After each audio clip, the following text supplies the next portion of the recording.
Seen this on Twitter today from the Irish News. Is a website, kind of news website. I often see the bits and bobs they post because I follow them on Twitter. And they have to come up with something. I kind of assumed over the last few years there was British agents in the state, in the Irish Free State, not in Northern Ireland, obviously. But there was British agents of MI5 and MI6 in the state. At high levels, again, high levels in the civil service and the public service and the government, basically, in extreme high levels of the government. It's the same with the Chinese government, as we've seen in a few months ago in MI6 uncovered a Chinese agent with one of the MPs, basically an MP for a constituency in the United Kingdom in the House of Commons, trying to find out what they were doing in the House of Commons and trying to influence that MP. So obviously we all know there's Chinese agents in the country. We all can know it. The Chinese embassy and probably even Russian agents in the country. Because let's be fair, our intelligence service here is probably only David and John, and half the time they're not working. They're down in the pub. That's the Irish intelligence agency. Two men probably. That's half the time in the pub. That's the intelligence agency. Not like MI5 or MI6 have big huge like networks.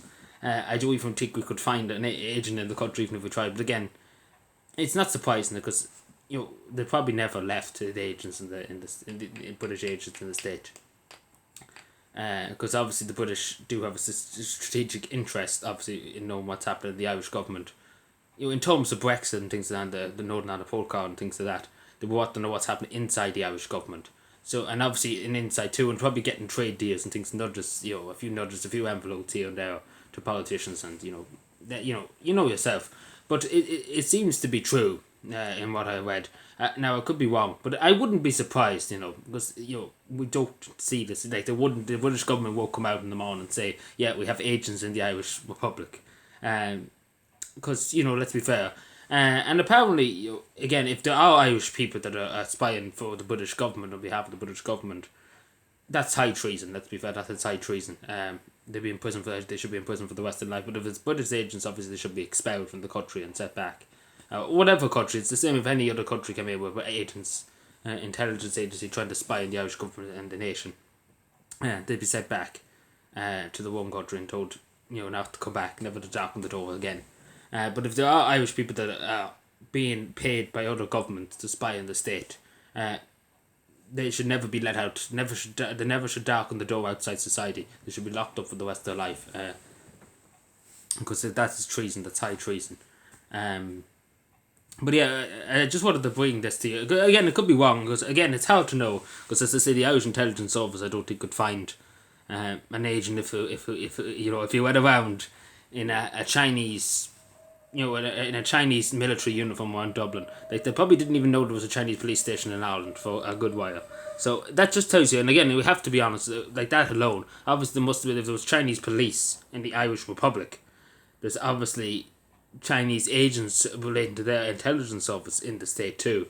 And obviously they wouldn't have just left. I know that the Department of Justice said to close it down, But let's be fair, the agents, probably snuck back into Irish society.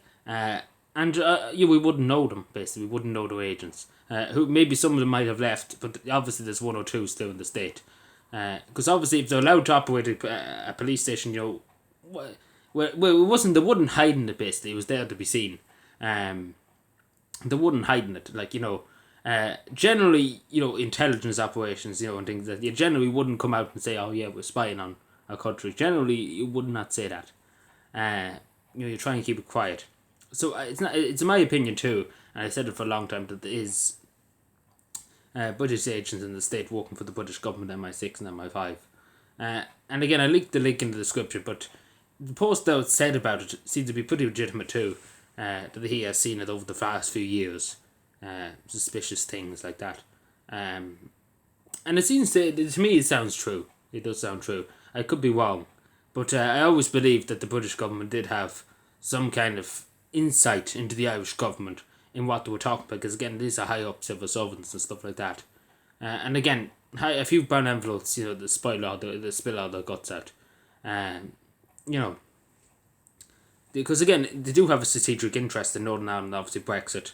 And obviously them agents will probably influence ministers and things like that. They try and shape policy and different things like that. And obviously that can't stand in a sovereign country. Well, so-called sovereign republic we are, a so-called. But we don't want any backwards ideas of sovereignty, do we? That's what me how Martin said before with the tea and tarnished now. We don't want any backwards ideas of sovereignty. So, maybe that's gone out the window. They don't really care about sovereignty. But as there should be a sovereign independent state, there should be no foreign government influence in any decisions the Irish government make, or there should be no foreign agents on Irish soil. And likewise, there should be no Irish agents in England or in any other country. The Irish, as I say, there's only two of them probably work for the Irish Intelligence Agency. So I don't know. They probably wouldn't. I don't know. I don't think they would be too keen now to go over to another country now. Because let's be fair, more than MI6, the FBI and CIA and all that, we probably only have. I don't know. We probably wouldn't even have any high. They probably wouldn't even have a cell phone. That's how bad they probably are funded in here in the state. They probably don't even have phone calls. They probably don't even have allowances or whatever. Because that's how much we're behind in the rest of the world in cyber warfare and intelligence gathering. So basically, we're probably the worst in Europe, just basically saying. But again, it's no surprise. If I'm wrong, I'm wrong. But going by what this article says and going by what the person said, it does sound true. It does sound true.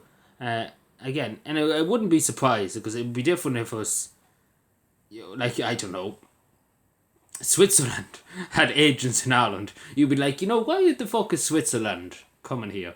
You'd be like, why is Switzerland care what's happening in Ireland? It makes sense because obviously Northern Ireland and then England's beside us. So, in not really an invasion or anything like that, I'm not trying to say that, but in terms of trying to find out what the government are discussing and talking about, related to Brexit and stuff, the Irish protocol and things. So, let me know to take and subscribe more, and bye.